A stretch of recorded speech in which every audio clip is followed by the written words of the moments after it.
So again, if you go to kenspencer.com, click on MacNexus, the internet's much faster. And then right now the classes aren't here yet. See, no video posted yet. But when I get the video posted, you'll say click here for part 1, which was the first half of the class, and then click here for part 2, which will be the second half of the class. Okay, welcome back. I'm sorry I don't have as high energy today as usual with my cold, but we'll try to mutter through. Searching in Spotlight. Okay, a couple other things, and then we're going to talk about printing labels, and then we'll move on to Calendar. So I'm going to take a list of, yeah, I got a bunch of addresses in here. So if I take somebody's address like this, I'm in their contact card. And look what happens when I hover over mobile and I click on mobile. I can send a message, a text from my computer, a bunch of other things, but how's this for a clock across the room? Okay? Now, if I go down to address and I click, I can copy the little address on my clipboard or map this address, and it fires up right in Google Maps. Okay? Same thing happens on your iPhone. You think it was a trick, huh? Okay. All right. All right. Okay, here's for the doubters. Click and hold. Map this address. All right? And that's the address. Hey, you can print and do whatever you want, but it saves you having to enter that. It's another good reason to just use your address book. I mean, can you do that with your paper address book? The little black book? No. Okay. All right. Can you move from that to directions to that place? Oh yeah, it's just like putting it in Google Maps. Okay. It automatically enters that address into Google Maps for you. You don't have to type it again. You don't have typos. It's boom, it's done. You can make it as difficult as you'd like, but that's it. All right. So the bonus part of this is how to print from address book and from contacts.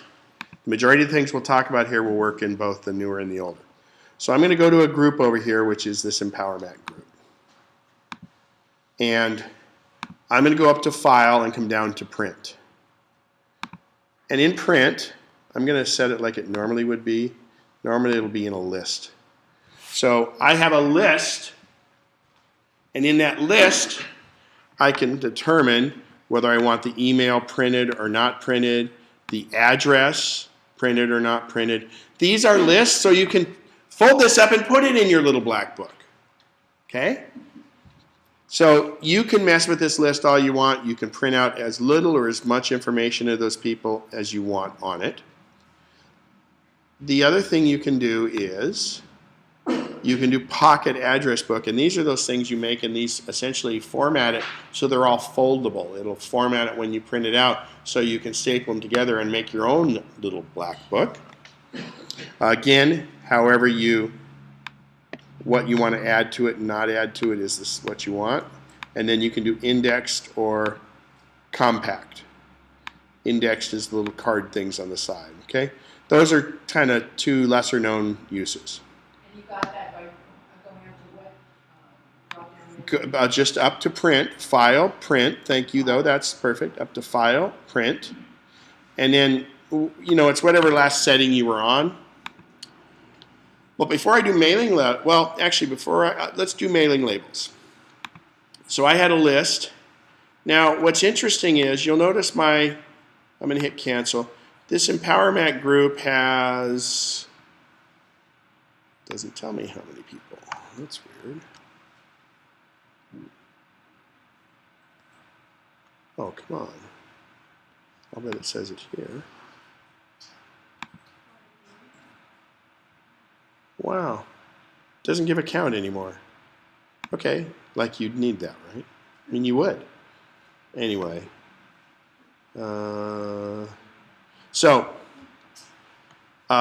When I go print, it only shows the addresses that have, or the contacts that have addresses on. Yeah, Jim?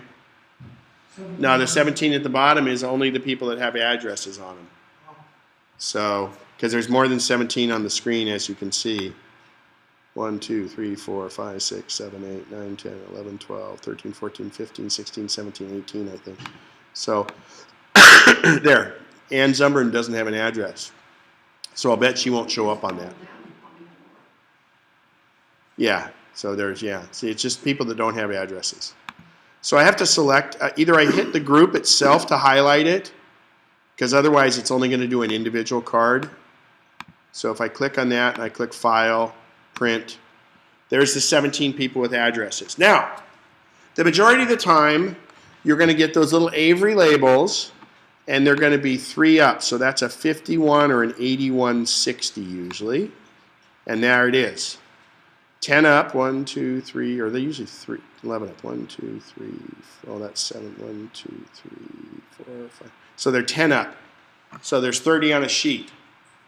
Now it even shows me the dimensions of the labels down here, so I can even make a custom one if I wanted to. Even if you buy your labels from Staples, they'll tell you it's an Avery number so-and-so one. Now, one thing you might like to do is, on Christmas cards, 2 things. You got this nice red or green envelope, and you put this ugly white sticker on it. You can get clear stickers. Okay. Better than that, I'll show you in a minute how you can print directly on the envelope. And then you don't have any stickers at all, and you're not sitting there stickering them, and, oh, that one's crooked. You know, you want to set up a template and do it. But I've got these labels I want to make, okay? But I'd like to put a Christmas image on there, like a candy cane or a Christmas wreath on each sticker. So, got any ideas? What do we want to put on it that's kind of Christmassy? A tree, a candy cane, come on, pick it. A wreath, I had thought about that earlier. I did a candy cane earlier, we'll do a wreath. So, it's pretty difficult to go find a wreath, because I'll type in good old Google, wreath, instead of wrath. And I'll click on images, and we kind of want a fairly simple one because it's going to be fairly small. So realistically, I kind of like this one right here. Everybody agree? Okay, so I'm going to click on that, and I'm going to click full-size image. Okay. And I'm going to click on full-size image. Great, we got one that doesn't work. So let me see if I can do this still. Yeah, I'm going to say I control click or 2-finger click, secondary click on the image, and I'm going to say save image as, and I want to save it to my desktop, okay? And I'm going to call it wreath. Did I spell wreath? Is that a little different than wrath, I guess. So I'm going to save it to the desktop. And then go make yourself some tea and come back. And we'll go back to here, and we've got this big group we're going to do, and we're going to say print. We're back where we were, right? I click on label, and if you'll see here where it says image, set, which means go find it. I'm going to go find it on my desktop, and there's wreath, and say OK.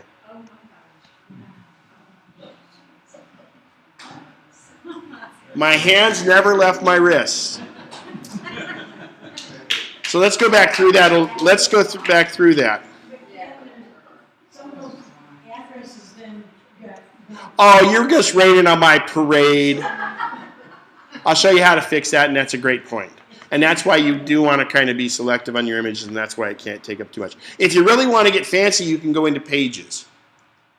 Because now that you have everybody in your address book, you can make your Christmas letter in Pages and individually address it to every person on your list. You simply drag that group over on your Pages document, and it makes a new page and fills in everybody's address. Okay, but that's in the Pages class, which will probably happen after Christmas. So it's just a tease. But no, you can do it in Pages. It's pretty easy. You can Google it and stuff. But we're going to go back in here and we're going to say, well, first we went to Google and we searched for wreath. And we saw these things. And again, the photos don't work too well. We can do different things. But we picked this. We picked this one. We'll pick a little different one here. This one's not bad. So we'll pick Christmas wreath. I click on it. I say full-size image. So now it's going to have this little logo thing in the bottom, but it doesn't much matter. I hold the Control key or two-finger click and I say Save Image As. And when I hit Save Image As, it says where do I want it? And I'll say put it on my desktop, and there it is. So I've saved it to my desktop. And you know, you could put it in your iPhoto library for use next year if you want, but you know, it was so hard to find it that you might want to change to a candy cane next year or something like that. So, and if you do this, all your friends are going to ask you next year to do it for them. So, I'm going to go to Contacts, Print. I've got it here. I click on Label, and I click on Image, and just for fun, I'm going to grab the one I did earlier. I kind of like the little candy cane. All right. Now, you'll notice this doesn't push the names to the side as bad, but what we can do is, if we have an issue with long names because of that image, we can go down here and we can change the size of the font. Okay? Now, within reason, but you've got to kind of, you know, it's, you can obviously go bigger, but then you get some problems because they don't word wrap very well. Let's see what happens when we go. Can you move the graphics around? Nope. You got to get into something good like Pages or something then. See, it pretty much, gosh, we're up to 36. What happens here? I think it just stops doing it. Yeah, I mean, it will make it so that it doesn't cut the address off. That's new. It didn't used to do that. But it will only go as large as it can to get everything on it. So it answers your question. But you have another one. Go right ahead. But I do have another one. If you have two people that you're wanting to send that card to, but only one of them is in your address book, how do you get two names on that label? I see what you're saying. Like Joe Joe Smith and and Mary. Jane Smith. Yeah, one way to do it, again, that's not how you normally want them in your contacts, but I know that happens. So let's show you that in a second. Let me finish up with this, and if I forget, I'll come back because I don't want to lose the train of thought here. So the other thing is, so now let's change the font to the color of the bow, let's say. Okay? Or maybe, you know, green's kind of good for Christmas card colors. I've changed the font color by just clicking the color here on font. Okay? Now, addresses, if they have a home and a work address, you probably want to send this to their home. Because if you say all, it's probably going to pick, it might pick work instead of home. So it takes some maintenance in your address book and makes, if they have two addresses, you got to make sure which one it picks, but this is how you do that. Now, here's what's called the distribution list. And yeah, that's actually, yeah, it drops something off because there might be some duplicates. Anyway, you can also print in alphabetical order or by postal code order. If you're one of those that sends out, what is it, more than 200 Christmas cards, you can get bulk rate, but you have to sort by zip code. So that allows you to do it by zip code.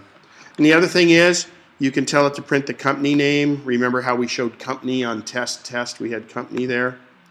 And again, the color. And I always use, you have different color pickers, but the little Crayola box is so simple and it's very safe colors. You can just pick something, you know, there's your Easter color. Yes, go ahead, Jim.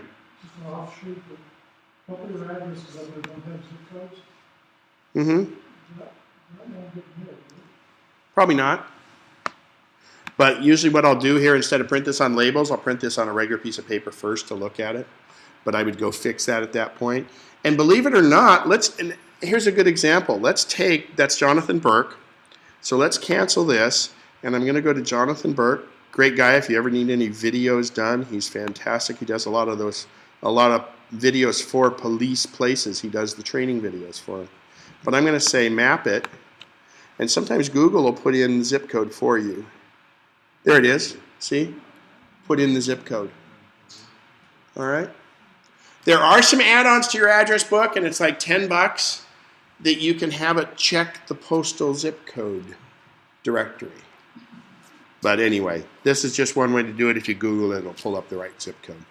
So I'm glad you brought that up, Jim. Thank you. There was another question here? Any problems with the different colors or the different font size with the post office? No, because it's the return address label. Oh, no, it's not the return address label. It's the regular address label. I would say you don't do a fancy font. Do a simple font. You know, you've already put a wreath or a candy cane on it, so you've already wowed your friends beyond their most possible belief. So don't fancy it up. And there's a good adage on a lot of this stuff, like everybody's gotten these little flyers that have 18 different font types on them and everything else. Just because you can do something doesn't mean you should. Okay? Or in the Steve Jobs way in the Apple is, the hardest decision they make is what not to do, not what they do. And I think, you know, that's why you want a darker color so it shows up, and you want a fairly simple font, because the fancier the font, the more it takes away from it. But if you do go into Pages, you can do a lot of different things, but I would keep it's a good point, and I would keep fairly simple fonts in there. Go ahead. To make the label a different color. The print? No, The labels, you're printing on a label. You can buy whatever color label you want, but they're either going to be white or clear. you can't color the label, but you can't paint the label. Oh, God, no. No. No. Well, you could, but it'd be hand painted and then run it through the printer. I wouldn't do it. So, forget these darn labels. Let's print directly on our envelope. Now, I know that every Christmas card out there has exactly the same size envelope, doesn't it? And they give you 3 extras and it's never enough, huh? So I go into this next one with a little bit of trepidation. I always cut pieces of paper the size of the envelope so I can test it, because you aren't going to get it right the first time, the second time, the third time, and you may just go back to labels. So if you decide to do envelopes, it's kind of neat. So if we go back to print, same thing, we go here, and instead of mailing labels now, we go to envelopes. And in envelopes, there are certain size envelopes, international envelopes. So you want to try find the size envelope you have and go from there. And if not, and I'm not going to go into much detail, but you can set custom envelope sizes. And I don't know why it's in millimeters. We'll go in inches. And you can define the custom sizes. So you measure your envelope. And this is where you want to try a couple pieces of paper, because you may have to put it in this way. You may have to put it in this way. You may have to put it in this way to get it to print right. And it all takes some trial. And what you do is, when you take your fake envelope, draw a little line for the flap so that you know whether you're going to put it in this way or this way, so when it prints out, and when you finally get up enough courage to put that first envelope in, you've put it through a couple times. And you can use the same sheet over and over, and you're going to, you're going to have about 12 versions, and you're going to look like, because they're all blurred because they printed over the same letters and everything, but just feed them through until you get it right, okay? And the ink companies love this. They really want to sell you more ink. So, With that envelope, I can, yes, attach our image, and we'll go to our second wreath. But here's where it goes, up by your name. Okay? Which is fine, because then it doesn't get in the way of the other one. All right? And you can do the same thing you can do with labels. You can change the font colors. We'll go green. Changes on both of them. Okay? This is another reason why you want to have your My Card, is the return address is your return address that you did on the My Card. Okay, it's automatically on there.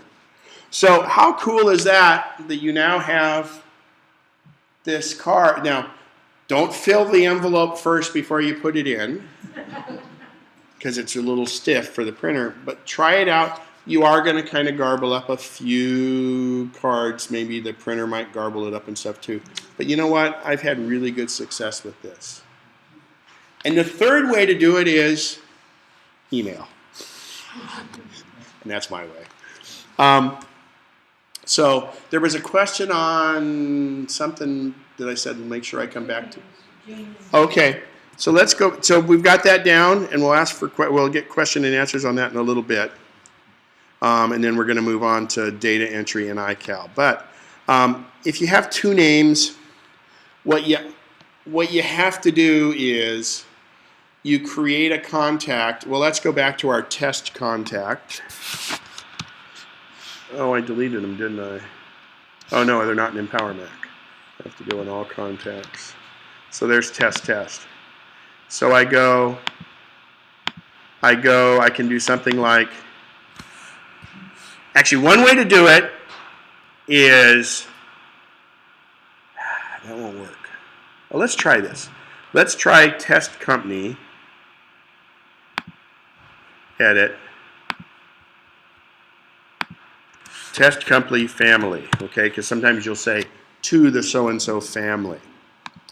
And I'm going to do, let's see, do I have one for Carrie? Yeah, and she doesn't have her company down. So good. So I've got two of these. I've got an address here, Anytown. So what I want to do is I'm going to select company, and I'm going to take these two contacts and print.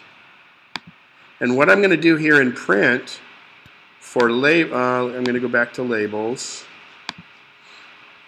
I'll zoom this in a little so you can see what's going on. And you'll notice that it displayed test company family instead of the name test. So you could make John Doe the John Doe family under company and make it company. But remember, in label we had the option here of saying work. Oh, I didn't do work. I'm sorry, hang on, this is all. Here's what I wanted. Company name. Just, you may have to select company down here also to display company name. That's one way to play with it. The other thing is, if it's John and Mary Doe, you need to put both of their names in the John and Mary as one first name, or you can do John and a middle name would be Ann Mary. Okay? You have to play with that. Now, nobody's asked me the $100 question. How do you make your own return address labels? Unfortunately, the only real way to do it is to take your address and repeat your card 30 times, make a group, and put your own name in there 30 times, and make your own Christmas card list. Okay? They don't have an easy way to do it. There's other apps out there that can do it, okay? Or Pages can do it. But in here, it won't print 30 return address labels, okay? Sorry.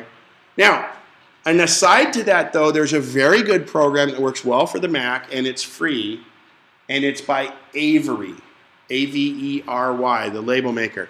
They're like the ink companies. They want you to buy more labels, so they make it easy for you to design labels, and you can do some custom things. It's not real Mac-like in the interface, but it does work pretty well. It's called Avery Design Pro, and I believe they even have an online one you could do. It's going to be hard to find Design Pro, but it is free. All right, I've beat labels to death. And what I want to move on to, well, before we go to Calendar and iCal, I want to show you the best time-saving device you'll ever see. How's that? So earlier, I sent myself an email, that said, wow, party of the century, December 2nd, 2012 at 2 p.m., and my email is signed with my address. Or it could have been the address to the party of the century, which is kind of important, right? Everybody's going to want to be there.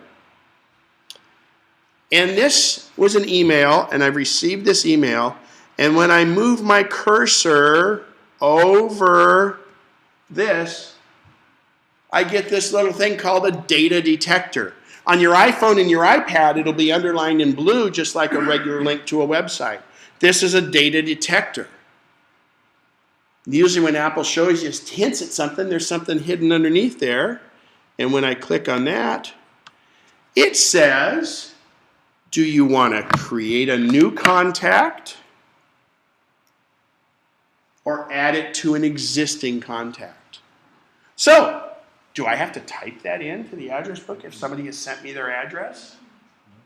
How easy do you think it'll be to fill up your address book this way? Also, in the mail, in the message, I can say add sender to contacts. Okay, so that's how that email gets in there. If they don't have, if they weren't nice enough to put their whole address in there, but you want to add their email, their name to your contacts, that's how it happens. Up to message, add sender to contacts. Okay, so that's the end of address book and contacts. Do we have any questions on it before I move to calendar and iCal? Yes. This way out of your mail here is the way mine was. So I went to 06.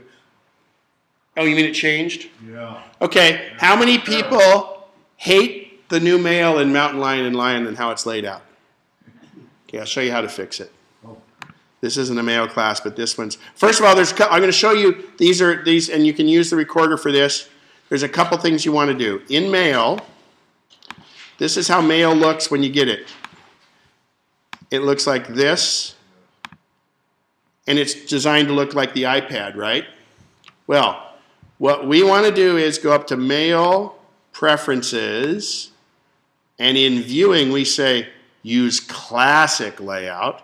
And then our mail looks a little like it used to, and we also have to go over here and say Show. And now you've restored your mail to the way we're all used to, and I think is more functional. Yeah.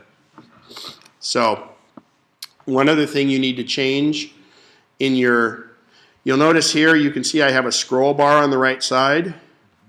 Well, Apple in its wisdom decided that in Mountain Lion you don't need scroll bars, and in Lion.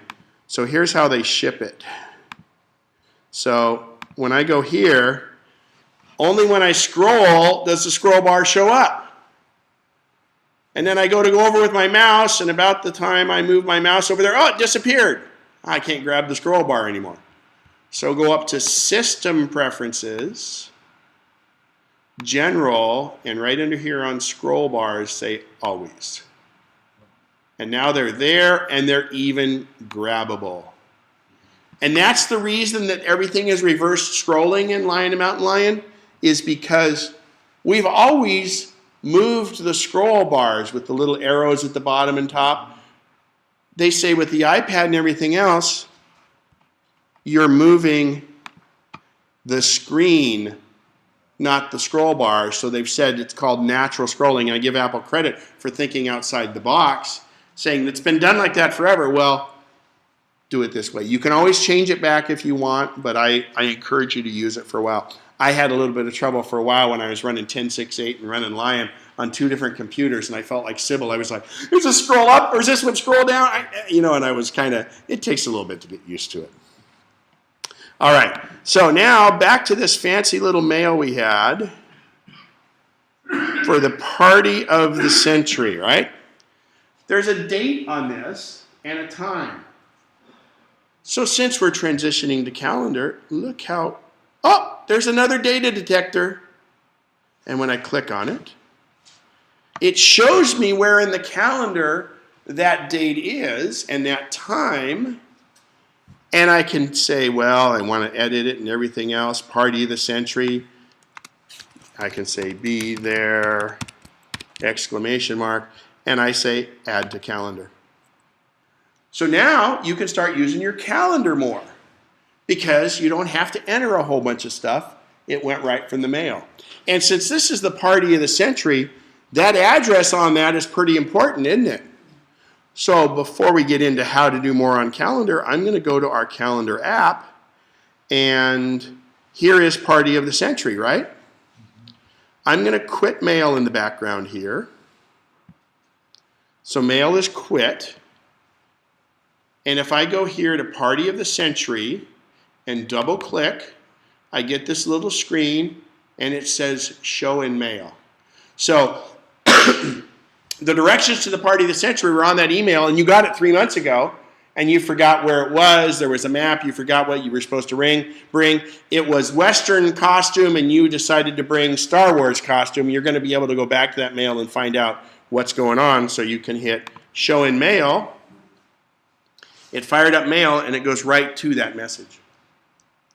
Okay? That's why doing it from mail works. It's a round trip situation. Okay? So you won't miss the party of the century. Again, it's these little data detectors. I don't click on anything. I move my mouse over it, and when my mouse is there, I then click on it. The same thing applies on your iPhone and your iPad, the little blue line. You can add things to your calendar. It won't round trip it to mail like this does, though. All right, back to calendar. How about the RSVP on that party? There wasn't an RSVP on that, but no, I'm going to show you. You're going to see. So if I sent somebody that a different way, I can send it a different way, and it is like an RSVP. So remember, the first thing we did in address book before we purged it or did anything else is we backed it up. Calendar does the same thing. I go up here, I go File, Export, Calendar Archive. I set up a little folder and do it because inevitably there's times where you want to go through and purge your calendar or adjust different things because inevitably you're going to have duplicates. So, and what I should point out too is we're going to go back to iCloud. And here's my iCloud.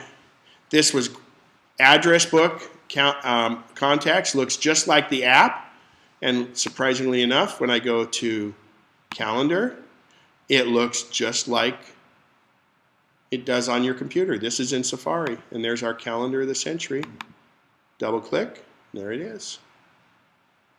I can do a lot of the stuff right from here too. Question?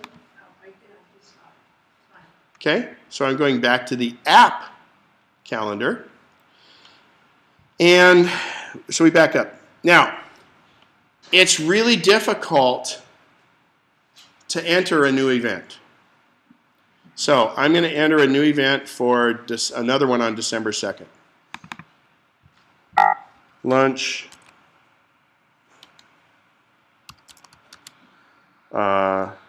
at noon. I put lunch at noon. It knew noon means 12 p.m. and it put it in correctly. Okay? I can also, actually I'll delete that. Dinner at 3 p.m. with Tom. There it made 3 p.m. with Tom. That was the built-in dictation on the thing. Okay? So the key there is in OS 10.7 and 10.8, you just type it like you would say it. The old way is how we're going to go do a new event, is I go up here to the plus sign, and I can just type it in like I say, or what I like to do is I'll double-click here, and I'll say test. Boom. Now, I need to go in and edit that. If you don't give it a time, it's an all-day event. And you can see the all-day event has, see it fills the whole day with the green. So now if I double-click to edit this, I can edit the name. I can change it from an all-day to a certain timed event. And automatically, it makes, if you make an event, it essentially makes this, at the end an hour from the start. So I'm going to go 4 p.m., okay? Do I want to repeat that event? Is it something that's going to happen every day, every week, every month, or every year? Or when are these classes? First Saturday. Exactly. They're not every month. They're the first Saturday. And when are our MacNexus general meetings? Exactly. So we can go. You can't do this. Everything else we've done you can do on your iPhone or your iPad. You cannot do custom yet on those. But here we can do custom. And it says frequency will be monthly. And every month, each second would be monthly. No, it's on the, and you'll notice, because this is tomorrow I was making this appointment for, it already says, do you want it for the first Sunday of every month? Because first Sunday is where I selected, right? So now it will do it for the first Sunday of every month. This is exactly how I do my MacNexus Board of Directors meetings. It's exactly how I do this and the MacNexus general meeting. And it goes into my calendar and does it when I want to. So what I'm going to do here is I'm going to put this one in for the first Sunday of every month. Okay? Okay. Now, I can go over here and I can say end. If I know I'm only going to be on a board for 2 years, I can say end after a certain amount of time or end never, because you can always delete it. Show as busy or free. In other words, is this just a reminder or you really want it to show on your calendar as busy? Not too many people use that. Which calendar do I want to use? I have a client who has 45 calendars. I don't know why I have so many right now. Most of these are subscribed to. I pretty much use one calendar, okay? But you can use multiple calendars and then change them different colors, but I don't encourage you to do a lot of calendars. You could have a work, a home, and a personal or family calendar. So you choose which calendar it is, and you make a default calendar. Up in preferences, you tell it what the default calendar is. That way, if you don't choose a calendar, that's the calendar it's going to go into, and you need to also make sure that that applies to your iOS device. You want them to be in sync in that regard. An alert is like this little thing that popped up right here. I can say an alert can be just a message, a bing on your phone, and it comes on your computer, comes on all your devices. It can be a message with sound. It can be an email. When I set some really important appointments in the future that I may have to prepare for, I teach at the Renaissance group down there occasionally, and if I know one's coming up, they tell me 2 months in advance. I make sure that 3 days before the event, I get an email reminder so that I can prepare for that class. And I can send multiple email reminders. Or you can tell it to open a file. That's a whole different thing. That's a little script. You can play a sound as your reminder, and you can set the times. So let's say email, and there, it goes into my address book. Remember my card, and it says, send it from this email address, and let's send it 15 minutes before. Or I can say 15 days before, or I can make it 2 days before. Okay? I can set a second alert. I can set numerous alerts. On your iOS device, I believe you can only set 2 alerts. But you may want a reminder 3 days in advance, then 2 days in advance, then 1 day in advance, and then 1 day after probably, so you can say, I really missed it. Invitees. This goes to the point about an RSVP. If I'm going to have lunch with someone and I want them to know that, and they're on a Mac or even on another device, if I add an invitee and I start typing their name, look at that, it goes through my email addresses. And it starts doing, let's send myself an email.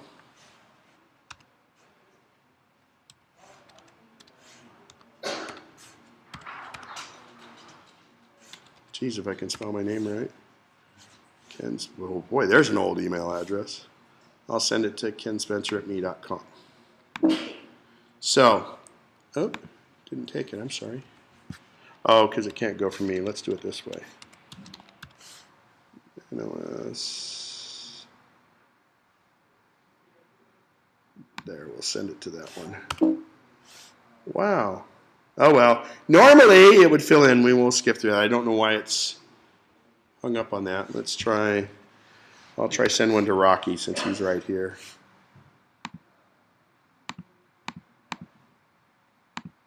All right, Rocky, you're gonna get a reminder from me. I hope you don't mind.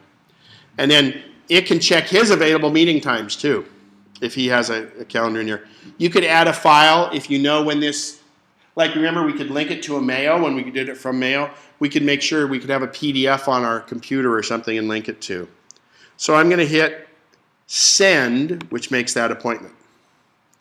So here's my little reminder that popped up. You'll notice up in my notifications. And then the cool thing with the new notifications in 10.8 is I can tell it to snooze and it'll pop back up later. But the cool thing is that Rocky just got that invitation and he can accept it or decline it, but it will automatically add it to his calendar. Now, let's go back in here and remember that test event was on the first Sunday of every month. But I'm going to take this one test event, and since there was something going on, we're going to move it. I'm dragging it to next Sunday, okay? So when I move it to next Sunday, that's not the typical time it expects. So it says, you're about to send changes for test. Yes, I want to send changes. And hang on here. Oh, you know what? Let's see if the repeat happened. Oh, you know what? It never took the repeat. Wow. So I'm gonna do a new one without any invites, but it would have done that for Rocky. So let's do a new test here. We'll call it test 2, 4 p.m. So I'm going to double click on that and I'm going to tell it to repeat custom on the third Sunday of every month. All right? So I'm going to hit OK. Oh, and that's supposed to be test 2. You know why you did it every 1 month, right? Yeah, and that should have been right. Oh, I only did it for one iteration. It'll only be that. No, it was end never. No, instead, because you could have something every other month is why that is. Like, let's say you have a meeting every other month on the third Sunday, you could set that. In other words, every month on that, and the end is never. So we've got this one set, so I'm going to hit done. So now this test, if we look at my calendar on the next month, here is test again, right? So next month, I'm going to take that and I'm going to move it to Monday, all right? Then it says, this is what I was looking for, move only this event, or now is the meeting moved to Mondays? So you say only this event, okay? Now, if I want to go back here, I can delete this event.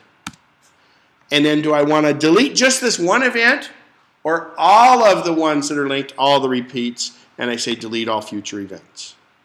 Okay? You have to play with that a bit, but it's very useful, and the custom can do a lot of different things.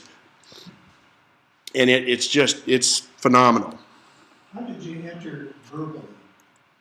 With the command in Mountain Lion that I can, it's like Siri, or I can speech to text. Yeah, were you here in the beginning when we did showed where it was? Yeah.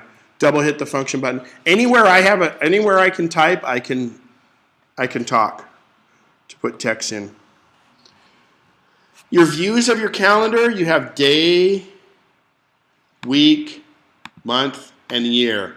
And on this, the yellow and red, that's called an intensity scale. And what that really is, it means on the red days you have more appointments than on the yellow days. And there's some days where you don't have any appointments at all. It's just a broad look at it. The way to get to, let's go here. So I'm on month, and I click over here on your right, and I'm going to go here to the next. Here I am, July of 2014, right? Instead of clicking back through the months, I can either hit that today sign, or Command T takes me right to today, and it highlights today on the calendar. Okay? Command T, or simply hit today. And again, how you go through the months is here. Oh, and I want to show you, you guys probably don't have this. Your calendar probably looks with nothing over here on the left. You can take this and move this up, and you see the forthcoming months. And I believe that that's in preferences. You used to have to put it in there. Hang on.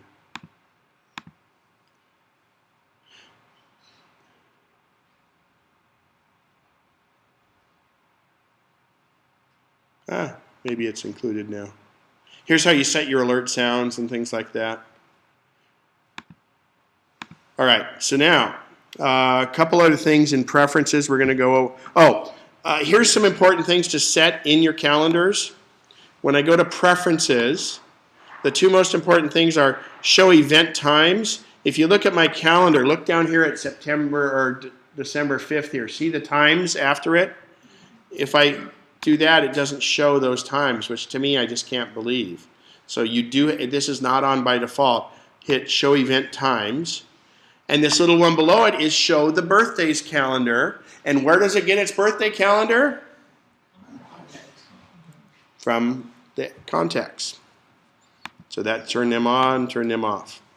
Now, I forgot to put on my notes, but it's, if we go here and we print, I have some options when I print a calendar. I can choose which calendar. Like, let's say you have a work and a home calendar. You only want to print your work calendar. You would deselect the ones you don't want to show up. And those appointments would not show up on the calendar, okay? How many months you want to print, start, and then end in October, September 2013. It'll show how many pages you have. And then the little mini calendar is for up in the top up there, which is really nice. Print in black and white if you're on a black and white printer. Yes? No? Oh, just stretching? No problem. Excuse me. You can also do day, month, week for your printing. There'd be your week calendar, things like that. So now, you can also publish or share your calendar. How many times do you want someone to be able, let's say you're keeping, you have a house up in Tahoe and different family members want to use it at different times of the year and they need to see when it's booked. So I can go and take a calendar here and go up to here.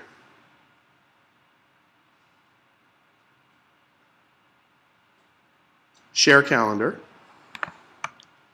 and I can work the calendar with certain people, so they'll get an email link to this calendar, and it's only the work calendar, whatever calendar I had highlighted, okay? You have to do only, because you don't want them, if it's work, you don't want them seeing your home calendar. If it's home, they don't need to see your work calendar. Or I can make it public, and anybody can see it as a read-only version. And they can actually add that. I'm going to show you how to do subscriptions here in a second. They can add that calendar to their iCal and look at it as read-only. Okay? And they can make alerts and everything else, but it's read-only.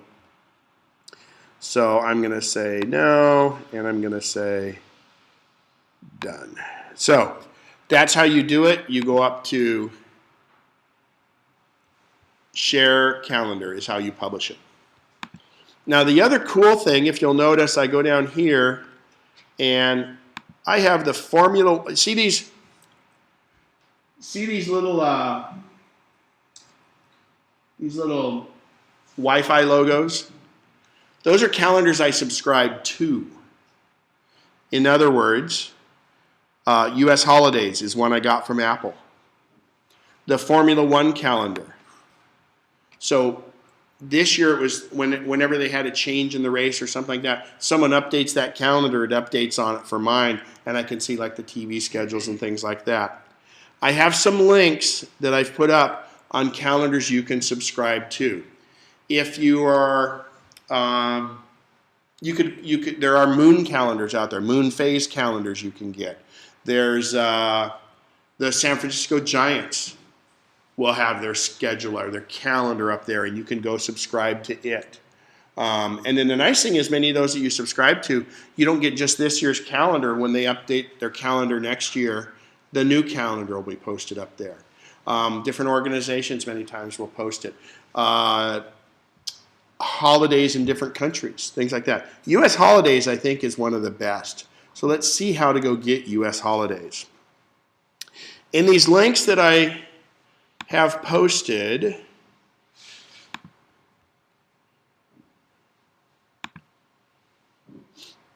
at the website kenspencer.com with clicking on MacNexus, you'll go down and, like I said, where these are posted. Here's some that I have.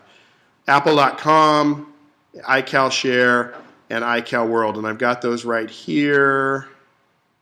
Here's the ones from Apple, and you can see they have 133 different calendars, lunar calendar, UN. They didn't make it really, there's moon calendar, Finnish holidays, okay, who needs the Finnish calendar? There's a team, Super Rugby, the Melbourne Rebels, I guess, different things like that. And you essentially, now those aren't subscribed to calendars, by the way, those are download calendars. You can also go here to this is iCalShare. Let's look for Malaysia Public Holiday, how's that? For those of you that need it. And there's a subscribe to this calendar. So it's essentially like a web link that iCal can use or calendars can use.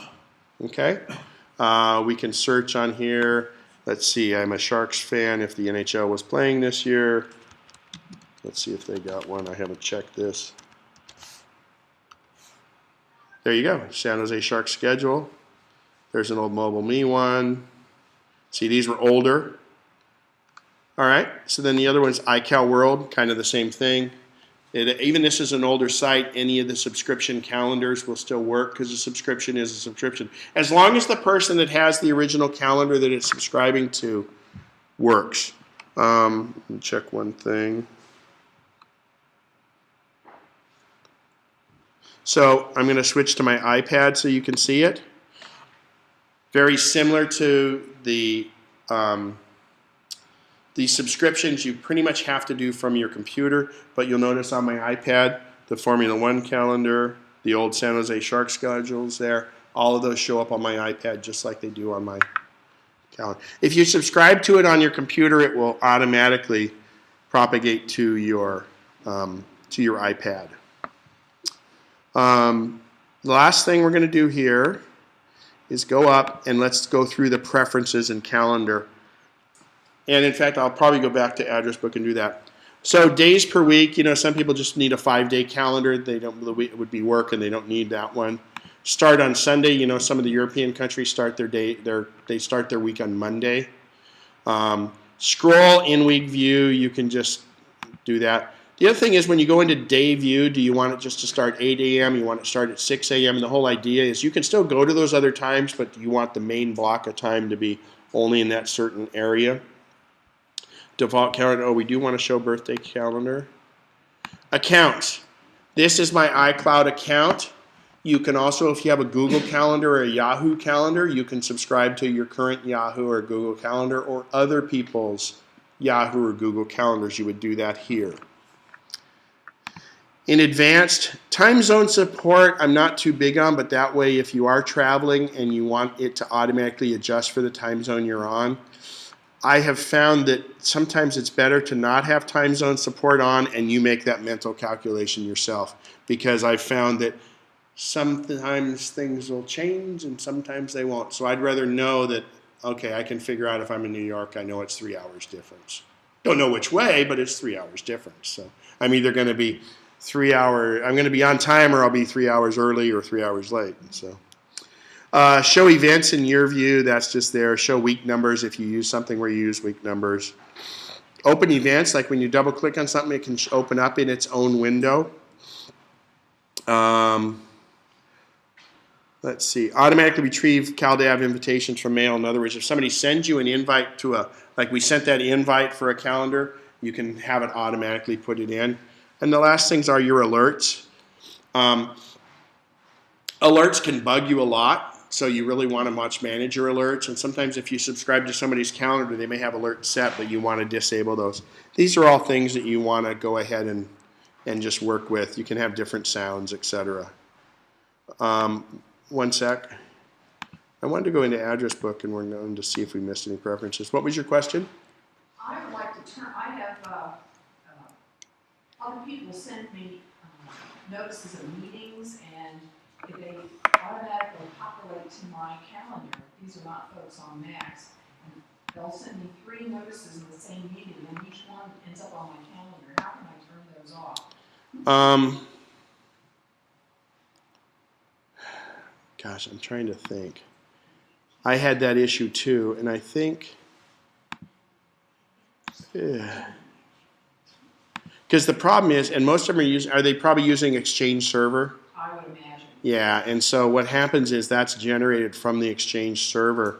So I don't know that you can. If you want to email me, I'll check on that, because at one point I think I found a solution to it, and I'm sorry I don't have it in front of me right now. So we're going back to contacts for a minute. I want to walk through the preferences here. Since we didn't hit on that, the only thing we hit on was the sort order, which is like we have here. Accounts are the same thing. Your iCloud account, your On My Mac account if you're physically syncing your iPhone, etc.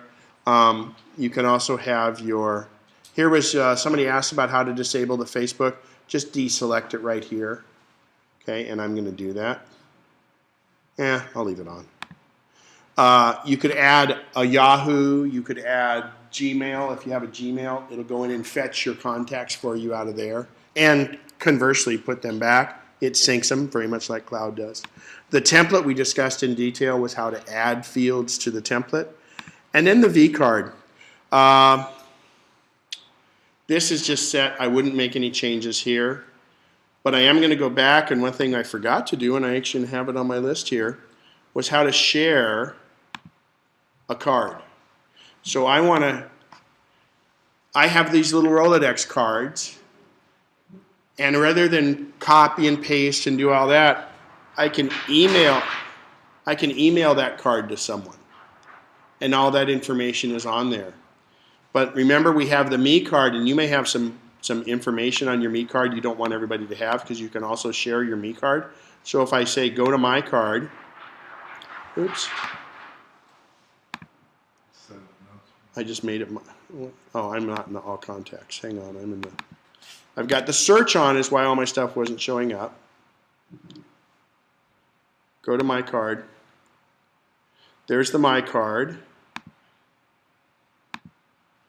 And there's a little thing where I can select. Where the heck is it now?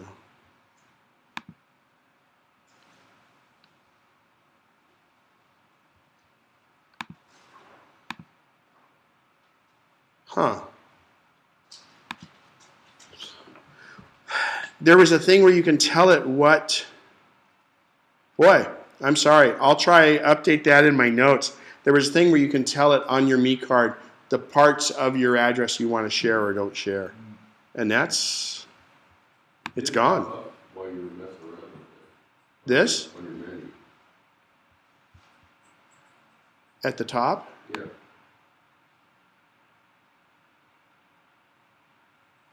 Hang on here. Try share my card there. Because you didn't do it that way. Try share my card. No, see, it's the same. No? Yeah, I wonder if they got rid of that in Mountain Lion. It had it in Lion. So, I'm sorry. I lied. I didn't mean to. So if you added it, presumably just those items would show up on the B card. Yeah, in fact, I think it was in the references.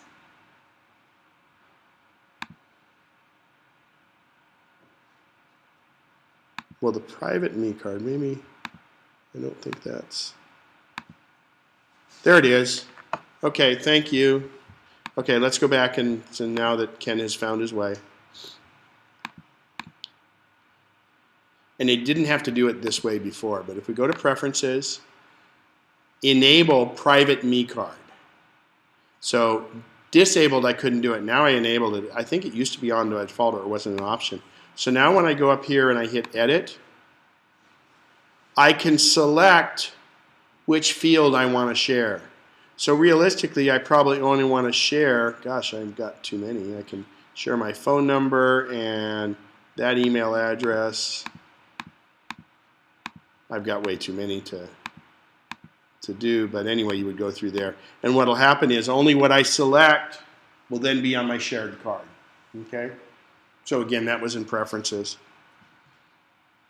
It used to be just right off the bat like that.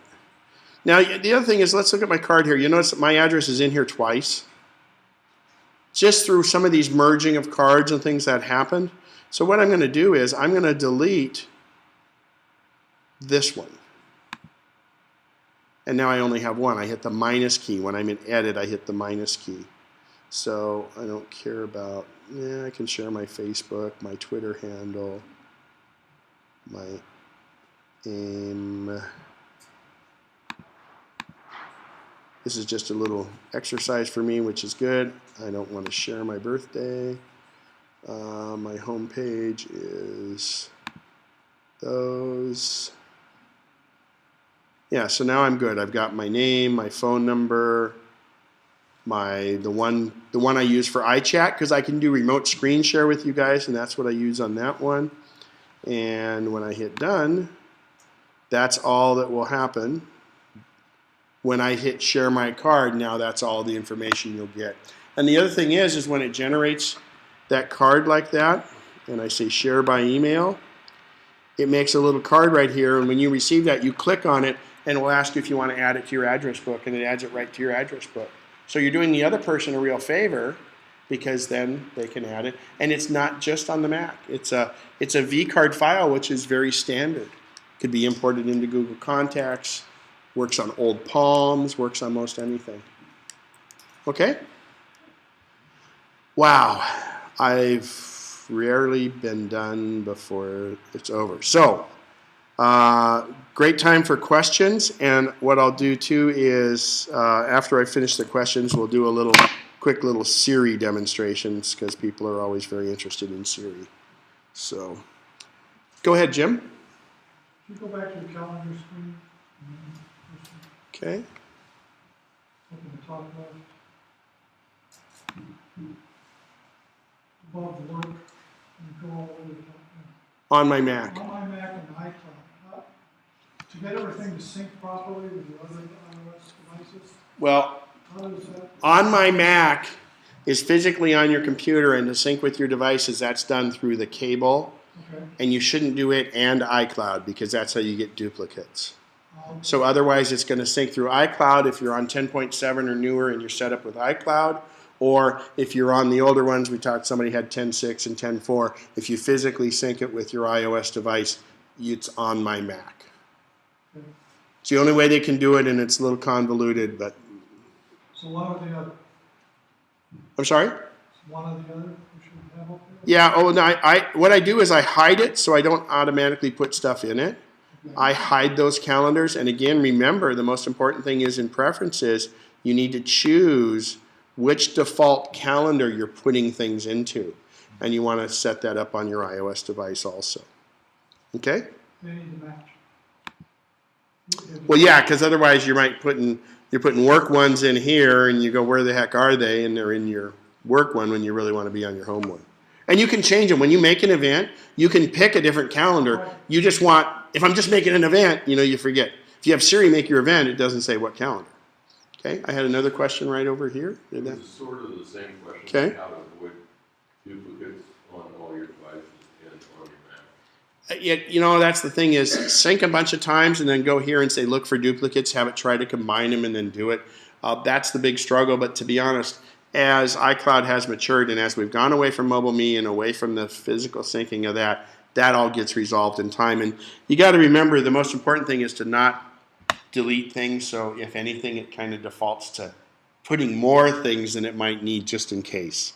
And that's better because you'd rather have two of the same person than not have that person there at all. There's other ways to get rid of people. Call Guido. All right, any other questions? Yeah, Go ahead. probably not answerable.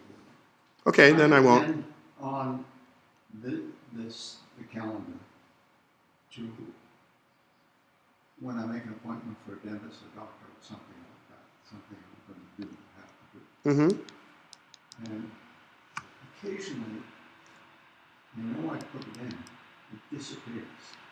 So I must be doing something that causes it to disappear. So your phone's starting to act like most of us' brains as we get older? No, I'll tell you that's probably something of a syncing issue. And without, we'd have to try it a few times and see, but it shouldn't do that unless something's overriding it. We probably need to check some settings. This question was sometimes you put something in and it just plain disappears. And I know what you're talking about, and it seems to not happen like it used to, and that was kind of the MobileMe thing, but cloud's been better. But what I always do is, so here's how it works. Your iOS device and your computer all hook up to the iCloud. So if I enter something on my computer, to get over to my phone, it has to go through the iCloud. So for me to tell, sorry Patrick, can't answer your phone right now. If your phone rings in the new iOS devices, I take the little phone icon and slide up on it, and I say, reply with message, I'll call you later. And he just got a text message saying that I'll call him later, because I know he's on an iPhone. Okay? Oh man, I gotta stop recording here. My startup disk is almost full. Okay. Sorry.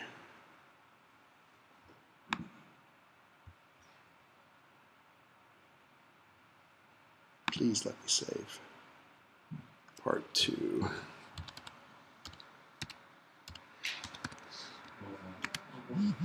Oh, thanks. So he just sent a thing back to me saying, okay.